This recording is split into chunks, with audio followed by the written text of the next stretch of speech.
인류의 죄를 해결하시기 위해서 전혀 무죄한 죄가 없으신 상태로 이 땅에 오시고 33년여를 사신 예수 그리스도께서 인류 역사상 가장 참혹한 형벌을 당하심을 오늘 우리가 봅니다. 죽으실 수 없는 이 생명의 주님께서 이렇게 죽으심에도 해골이 뒹구는 죽음의 동산에서 아담 이후의 모든 사람들과 같은 운명을 맞으십니다. 그것도 두 강도 사이에 달리셔서 한 강도는 회개시켜 구원으로 데려가시고 또 한 강도는 여전히 완악함으로 마침내 죄의 값인 그대로 죽어 영원한 저주의 형벌로 내려가고 맙니다. 비록 빌라도는 예수를 죽음에 내어줬지만 역사 속에는 없었던 죄명을 예수 그리스도의 십자가 위에 붙이게 되는데 그 죄패는 죄명이 기록된 것이 아니라 주님의 신분을 표기하는 십자가형과는 어울릴 수 없는 모습도 예수 그리스도의 십자가 위에 역사상 처음 있는 일이었습니다.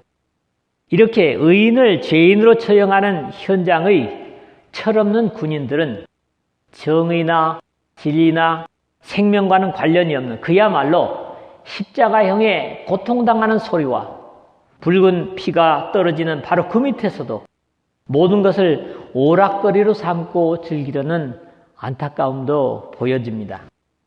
사람들이 인위적인 오락을 찾아 즐기는 것도 자신들의 인생이나 일터의 무료함과 이 세상에 진정한 기쁨이 없는 이유에서 오늘도 다르지 않을 것입니다. 범죄로 인해서 인생의 희락을 잃어버린 대부분의 사람들이 이 철없는 군인들과 같을 것입니다. 이런 이유에서 오늘도 오락실은 상황을 누리고 있는 것도 사실이지요. 이 모든 일들이 결국 하나님 우리 아버지의 구원의 계획과 예정에 의해서 이루어지는 것이라는 데서 신비감을 가지게 됩니다. 주님의 삶 자체에서 예언의 성취뿐만 아니라 예수 그리스도께서 사시고 움직이는 곳에 모든 곳에서 이는 성경에 응하게 하려 함이라는 구원의 신비한 역사를 감탄하게 됩니다. 첫 번째로는 17절에서 18절의 말씀을 생명의 주님께서 해골의 곳으로 가심을 봅니다. 어울리지 않는 내용이죠. 가이사 외에는 우리에게 왕이 없나이다라는 거짓 충성을 고백하고 드디어 저들은 자신들이 원하던 대로 예수를 죽이기 위해 넘겨받고 신속히 이 일을 행하려 합니다. 그러나 여기 유대인들에게 또 하나 어울리지 않는 아이러니가 있습니다. 예수께서 선택된 백성이요 자신의 나라인 자기 땅에 오매 자기 백성이 영접하지 아니하였으나 1장 11절이었죠. 이런 안타까움을 보았지만 생명의 주님을 그 생명으로 영접하지 못하고 죽이기 위해 영접하고 있기 때문입니다. 왜 이렇게 말하느냐 하면 이 넘겨받음에 그를 맡음에라는 말씀이 영접하지 아니하였다는 파라람바노라는 말과 똑같은 말입니다. 생명으로 영접하지 못하고 죽이기 위해서 영접하고 있는 모습을 보기 때문입니다. 예수 그리스도에 대한 반응은 이 둘 중에 하나일 수밖에 없습니다. 생명의 주님으로 영접하여 함께 영생을 누리든지 불신으로 죽이는 데 동참함으로 예수님을 죽이는 죄를 짓고 영원한 어둠으로 가든지 이 역사 속에 난 사람들의 운명은 이 두 가지로 갈릴 수밖에 없습니다. 예수께서 자기 십자가를 지시고 해골, 히브리 말로 골고다이라 하는 곳에 나가시니 17절의 말씀인데 대부분의 십자가형은 달릴 사람이 그 십자가를 지고 가는 일이 일반적이어서 예수 그리스도께서도 자신의 십자가를 지시고 해골의 동산으로 올라가셨습니다. 이는 마치 창세기 22장에 모리아산을 향해서 자신을 번제로 태울 장작을 짊어지고 가는 이삭의 모습을 떠올리게 합니다. 그러나 이미 머리에는 가시관을 눌러씌우고 채찍을 당하여 피를 많이 흘린 까닭에 힘이 모자라서 마침 알렉산더와 루포의 아버지인 구레네 사람 시몬이 시골로부터 와서 지나가는데 그들이 그를 억지로 같이 가게 하여 예수의 십자가를 지우고 마가복음 15장 21절이라든가 공간복음에 다 같이 기록해 주고 있습니다. 빛과 생명을 지으신 주인, 즉 죽음과는 관련이 없으신 주님께서 사람의 범죄로 죽음을 맛보기 위해서 죽음이 충만한 해골, 히브리 말로 골고다지만은 크라니온, 헬라어로는 그렇고요. 우리가 쉽게 갈보리 하는데 칼바리아, 라틴어입니다. 바로 로마어죠. 죽음이 충만한 해골이 뒹구는 죽음의 동산으로 들어가시면 죽음을 통하여 죽음의 세력을 잡은 자 곧 마귀를 멸하시며 히브리서 2장 14절 하반절에 이것을 위해서라고 히브리서 기자는 증언하고 있습니다. 그러나 여기 특별한 표현이 해골의 동산으로 나아가시는 것은 18장 13절에 안나스에게 또는 18장 28절에 빌라도의 관정으로 끌려가셨던 표현이 아니라 나아가시니라는 표현입니다. 이미 10장 18절에서 이를 내게서 빼앗는 자가 있는 것이 아니라 내가 스스로 버리노라. 뭘 말입니까? 생명을 말씀하시는 거지요.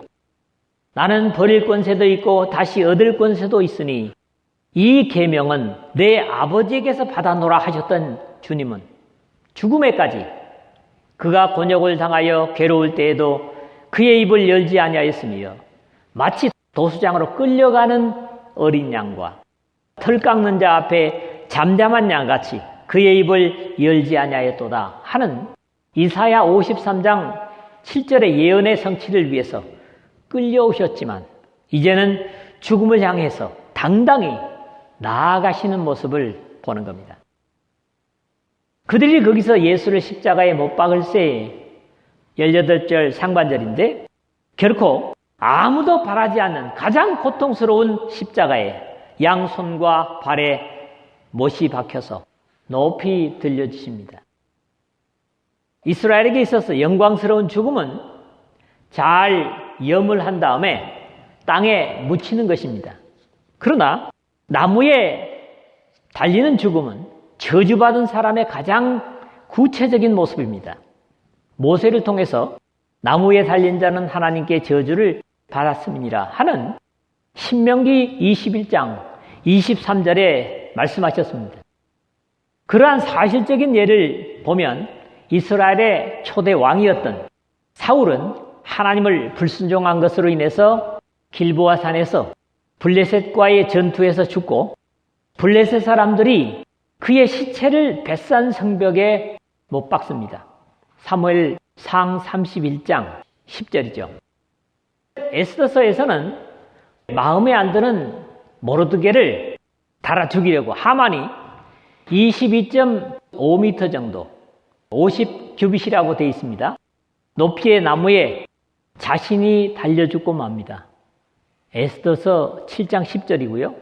다시 그의 10아들이 모두 죽임을 당한 후에 역시 나무에 달리는 모습이 9장 13절에 나타나고 있습니다. 그러나 예수께서는 이미 니고데모와의 대화에서 자신이 높이 들리실 것을 말씀하신 바 있습니다. 모세가 광야에서 뱀을 든 것 같이 인자도 들려야 하리니 3장 14절이죠. 예수께서 인용하신 내용이 민수기 21장 8절인데 여호와께서 모세에게 이르시되 불뱀을 만들어 장대 위에 매달아라. 물린 자마다 그것을 보면 살리라 하셨고 9절에 보니까 놋뱀을 만들어 장대 위에 다니 뱀에 물린 자가 놋뱀을 쳐다본 즉 모두 살더라. 그렇게 기록이 되고 있습니다. 장대 위에라고 계속해서 말씀하는데 높이 달린 것을 말합니다. 사실 예수도의 죽음은 높이 달려 만인에게 알려져야 하고 대대 모든 사람에게 알게 해야 할 이유가 됩니다. 죄로 인해서 저주받은 모든 사람이 그 죽음의 저주에서 자유할 수 있는 유일한 방법이 오직 예수도의 죽음에 있기 때문입니다.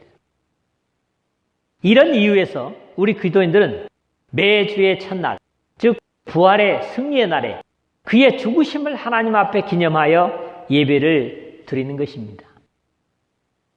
사도행전 20장 7절이라든가 고린도전서 11장 26절에 이런 사실을 확인할 수가 있습니다. 다른 두 사람도 그와 함께 좌우편에 못 박으니 예수는 가운데 있더라. 18절 하반절에 그리 되어 있습니다. 십자가에 못 박히신 것도 혼자가 아니셨습니다. 공간복음에 기록된 대로 강도 두 사람을 좌우에 함께 처형함으로써 예수들을 강도와 같은 취급을 한 것이나 다름이 없었습니다. 요한은 이미 이 사실이 1세기 말엽에 대부분 알려진 사실이기 때문에 이 요한복음에는 내용을 간략하게 다루고 있는 것뿐입니다. 그러나 어찌 하나님이 하시는 일에 우연이 있겠습니까? 예수 그리스도께서 강도 사이에 십자가를 지은 것은 큰 의미를 가지고 있습니다. 이 두 강도는, 양쪽에 달린 강도는, 우편 좌편의 강도는 이 역사 속에 난 모든 사람들의 대표격입니다. 한 강도는 비방하고 함께 조롱했지만 누가복음 23장 39절 보면 그 중에 한 강도는 비방하는 그 강도를 꾸짖고 자신들은 죄로 인해서 형벌받는 것이 마땅하지만 예수님은 옳지 않음이 없으시다고 말하고 예수여 당신의 나라에 임하실 때의 나를 기억하소서 42절에 회개해서 천국의 백성이 됩니다. 세 사람이 함께 십자가 위에 처형을 당하고 일반 사람들이 보기에는 똑같은 죄인인 것으로 보였지만 한 분 그리스도는 전혀 죄가 없으신 분으로 죄인 취급을 당하시는 것은 사실 온 인류의 죄를 모두 짊어지셨다는 데서 가장 죄가 많으신 분으로 죽으시는 겁니다. 다른 두 강도는 그들의 죄값으로 당연히 형벌을 받는 사람들이지만 한 사람은 회개하고 돌이킴으로써 자신의 죄를 함께 못 박히시는 예수 그리스도께 맡김으로 의인이 되었고 한 강도는 자신이 지은 죄는 물론 그리스도를 믿지 못하고 오히려 저주함으로 자신의 죄를 그대로 감당하고 있는 것입니다. 비교되는 그림을 하나 생각하면 민수기 16장에 다단과 아비람이라고 하는 모세와 아론을 반역하는 그들이 결국 땅에 입을 벌려서 죽습니다. 그러자 이스라엘 자손의 온 회중이 모세와 아론을 원망하여 이르되 너희가 여호와의 백성을 죽였도다. 16장 41절에 그렇게 하나님과 모세를 원망합니다. 그러자 다시 하나님의 진노로 백성들에게 연병이 번지고 모세가 아론에게 향을 피워가지고 급히 회중에게로 가서 그들을 위해서 속죄하라 해서 그 향으로 속죄를 함으로 치료가 시작되었고 죽은 자와 산 자 사이에 섰을 때에 연병이 그치니라 48절의 표현이 있습니다. 예수님은 죽은 자와 산 자 사이에 바로 서신 겁니다. 그 십자가의 의미가 그런 거죠. 이런 입장에서 죄의 해결받은 자와 그렇지 못한 자 사이에 서신 주님의 십자가인 것이죠. 두 번째로는 19절에서 22절 말씀입니다. 히브리, 로마, 헬라 말로 기록된 왕입니다. 이제 주님께서 십자가에 못 박이신 주변 상황을 요한 사도는 찬찬히 우리에게 소개해주고 있습니다. 분명하지는 않지만 십자가형을 당하는 죄수들의 죄명을 십자가 위에 붙이게 되어 있던 것 같은데 예수 그리스도의 달리신 십자가의 패가 빌라도와 유대인들과의 시비거리가 되지만 이것에도 빌라도가 양보하지 않는 이 사실이 예수님을 십자가에 달아 죽이는 것을 허락한 것과는 다릅니다. 죄 없이 죽으시니 죄패가 있을 리 없지요. 그 죄패라고 붙인 것이 죄명이 아니라 주님의 신분을 그대로 말하는 것이라는 데서 유대인들의 심기를 상당히 불편하게 만들었던 것으로 보입니다. 빌라도가 패를 써서 십자가 위에 붙이니 나사렛 예수 유대인의 왕이라 기록되었더라 19절 그랬는데 전통적으로 유대인의 왕은 바로 메시아 즉 그리스도의 대명사입니다. 나사렛 예수는 모든 이스라엘 사람들이 알고 있는 출처를 얘기하는 것이고 이름을 얘기하는 것이고요. 이 사실을 자신의 정치 생명에만 마음이 집중되어 있는 빌라도가 알고 있었을까 의문이지만은 하나님은 이 이방 총독을 통해서 그리스도의 신성을 인류에 선포하는 셈이 되었습니다. 그것도 유대인에게만 유대인의 왕이라는 증거가 가능하면 될 것이기 때문에 히브리어로만 기록하면 되겠는데 예수께서 못 박이신 곳이 성에서 가까운 거로 많은 유대인이 이 패를 읽는데 히브리와 로마와 헬란말로 기록되었다라는 사실이 역시 우연한 일이 아니라 하나님의 역사하신 구원의 모습인 겁니다. 히브리 말은 여러분들이 들을 때 아는데 그 다음에 헬라를 사람들이 모르는 사람도 있어요. 그리스어입니다. 또는 히라버라고 그럽니다. 꼭 같은 걸 얘기하는 거예요. 그 다음에 로마화 그랬는데 로마어는 뭡니까? 라틴어입니다. 이 헬라와 라틴어는 많은 영어의 어근이 됐던 그런 언어입니다. 예수 그리스도는 단순히 유대인들, 즉 이스라엘 사람의 죄만을 위해서 십자가를 지신 것이 아니라 온 인류를 위해 십자가를 지심이 빌라도의 의도이거나 유대인들의 바라던 것이 아닌 전혀 의도하지 않았음에도 이 죄패에서조차 나타나고 있다는 겁니다. 당시 가장 영향력 있는 언어는 이 3개국어로 기록되었다는 사실은 세계를 대표하는 것으로 온 인류를 위해서 희생되심을 이해해도 그러지 않은 것입니다. 히브리는 종교의 대표였다면 로마는 정치의 대표이고 헬라는 그리스는 철학과 문화의 대표로 이해할 수 있을 것입니다. 어쨌거나 이것을 보고 마음이 뒤틀린 사람들은 유대의 종교 지도자들이었습니다. 유대인의 대제사장들이 빌라도에게 이르되 유대인의 왕이라 쓰지 말고 자칭 유대인의 왕이라 쓰라 하니 앞에 이 나사렛 예수는 다 아는 사실이니까 빼놓고 이렇게 요구를 하죠. 자신들이 하는 일들에나 권위의 어려움을 일으키고 쓴소리를 하는 것이 기분 나빠서 십자가에 죽이게는 하였지만 사실 개운치 못하고 무엇인가 찝찝한 마음을 떨쳐버리지 못하고 있는데 십자가의 죄패까지 이렇게 쓴 것이 마음에 많이 쓰였던 모양입니다. 자신들은 이 사실을 인정할 수 없다는 표현이 자칭 유대인의 왕이라고 빌라도에 고치라는 요구를 해보지만 빌라도가 대답하되 내가 쓸 것을 썼다 하니라. 22절에 그렇게 기록이 되고 있습니다. 여기서는 빌라도가 태도를 바꾸지 않는 모습을 봅니다. 대제사장들과 선동된 무리들이 예수 그리스도의 십자가에 못 박으라고 할 때는 그것을 받아들여서 사형집행을 의로심에도 불구하고 판결해 놓고 그보다 작은 이 일에는 오히려 내가 쓸 것을 썼다 라고 우기는 모습이 안타깝습니다. 물론 이렇게 된 상황에서 이 죄패를 쓴 것은 어쩌면 자책에 대한 작은 위로일 수도 있지만 그의 우유부단한 성격은 역시 여기서도 나타나고 있다고 보여집니다. 바울 사도는 새 사람을 입었으니 이는 자기를 창조하시는 이의 형상을 따라 지식에까지 새롭게 하심을 입은 자니라. 거기에는 헬라인이나 유대인이나 할례파나 무할례파나 야만인이나 스구디아인이나 종이나 자유인의 차별이 있을 수 없나니 오직 그리스도는 만유시요 만유 안에 계시니라. 골로새서 3장 10절에서 11절 고백을 하고 있는데 여기 새 사람을 입었으니 그런 표현을 또 새롭게 하심을 입은 자니라.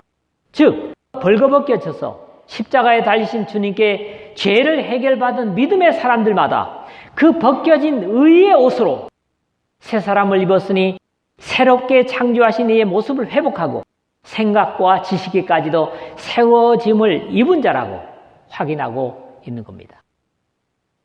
십자가에 높이 달리신 예수 그리스도 위에 역사 속에 한 번도 없었던 죄명이 아닌 신분을 쓴 것으로 밖에는 볼 수 없는 예수 그리스도의 죄패, 유대인의 왕이 예수 그리스도의 예언과 탄생과 근거지인 히브리어로만 쓰여지지 않고 당시의 모든 것을 대표하는 3개국의 언어로 쓰여진 그 속에는 오늘 대한민국의 우리의 구속과 왕대심도 그대로 보이시고 있는 것이고 우리 각자인 나를 위한 희생이심을 분명히 나타내고 있습니다.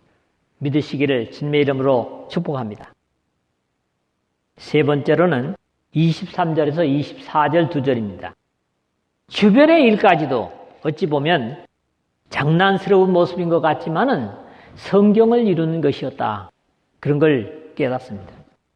예수 그리스도께서 약속된 메시아라는 사실은 그 죽으심의 주변에서조차 증명되고 검증되는 것을 요한은 놓치지 않고 우리에게 전달해 주려고 애씀을 이곳에서 이해하게 됩니다.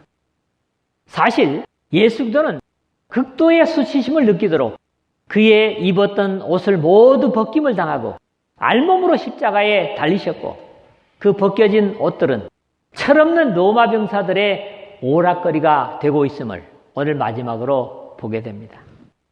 죽음의 한가운데서도 자기의 소유를 찾으려는 사람들의 이기심을 이 군인들에게서 보게 되는 겁니다.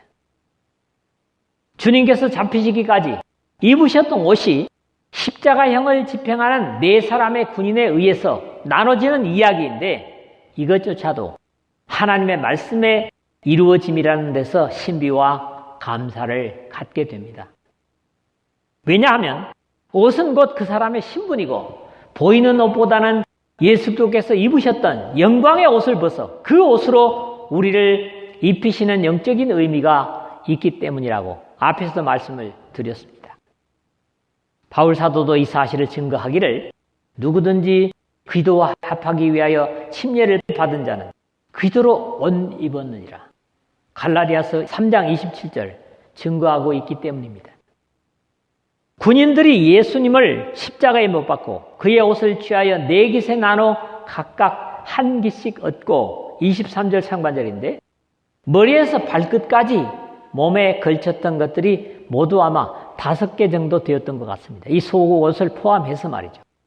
그것은 겉옷이 머리 수건에서부터 4개를 나누는 데까지는 이 네 사람의 병사에게 별로 문제가 없었던 것 같습니다. 그러나 당시의 군인들은 이것을 얻는 것을 어쩌면 귀하게 여겼던 것 같고 심지어 죄패가 뭐였습니까? 유대인의 왕이라는 그런 패를 붙인 사람의 신비감도 가진 것 같기도 하지만 선혈이 뚝뚝 떨어지는 십자가 밑에 그것도 달린 사람들의 신음소리가 귀에 들릴 터인데 이런 일을 하는 것조차가 우리가 생각하기로는 이해하기가 쉽지 않습니다. 더 깊이 생각해 보면 물론 옷을 바꿔 입힌 후에 가시관을 씌우고 채찍질을 하셨지만 그 옷에 피가 묻지는 않았을까 이런 생각도 되거든요. 옷 한 깃씩을 나눠 가졌지만 여기에 만족하지 않고 통으로 짠 속옷이 하나이기 때문에 제비 뽑는 것으로 기록되고 있습니다. 속옷도 취하니 이 속옷은 호지 아니하고 위에서부터 통으로 짠 것이라 23절 하반절 글이 되어 있죠. 특히 이것은 몸에 직접 닿았던 옷이라 조금은 경계심이 있을 수도 있을 것 같은데 군인들은 어느 정도 이것을 오락거리로 즐기고 있는 것으로 보입니다. 군인들이 서로 말하되 이것을 찢지 말고 누가 얻나 제비 뽑자 하니 24절 상반절인데 군인들은 머리를 쌌던 수건으로부터 겉옷을 하나씩 나누고 기운 것이 없이 통으로 짠 속옷을 어떤 방식이든 제비 뽑기로 이긴 사람이 가지자는 그럴듯한 제안을 하는데 혹시라도 만약에 이것이 덧대어서 기운 것이었더라면 그 기운 부분을 아마 뜯어서 나눌 그런 기세인 것 같았습니다. 그렇게 보이죠? 그럼에도 신앙의 사람인 요한은 이것조차도 하나님의 뜻을 발견하는 영성을 우리에게 보여주고 있다는 겁니다. 결국 무엇을 볼 것인가, 무엇을 보는가 하는 것은 그 보는 사람의 세계관에서 결정됨을 우리가 여기서도 배우는 겁니다. 이는 성경에 그들이 내 옷을 나누고 내 옷을 제비 뽑나이다 한 것을 응하게 하려 함이로라 24절 중반절에 인용되는데 사형을 집행하는 군인들은 그 침울하고 어두운 분위기를 탈출해보고자 자신들이 입었던 옷을 내려다보고 있을 사형수들의 옷을 나누는 것조차 오락을 삼고 있지만 이 세속적인 모습에서도 사도 요한은 오로지 하나님의 말씀인 성경의 예언 성취를 보고 있었다는 말입니다.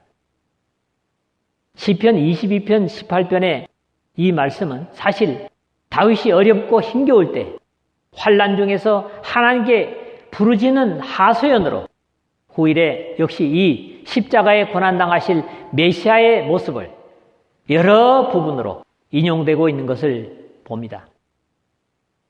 군인들은 이런 일을 하고 24절 하반절에 그랬는데 계속 십자가형을 집행했던 군인들에게 이것도 취미생활이라고 할 수 있을지 모르겠지만 대부분의 사람들은 어디서든지 자신의 원하거나 좋아하는 소일거리를 찾게 되는데 요한 사도는 로마의 십자가 형장에 어울리지 않은 군인들의 이런 모습을 그러지 않고 기록하고 있는 것이 군인들이 이런 일을 하고 하는 24절 하반절이 맞습니다.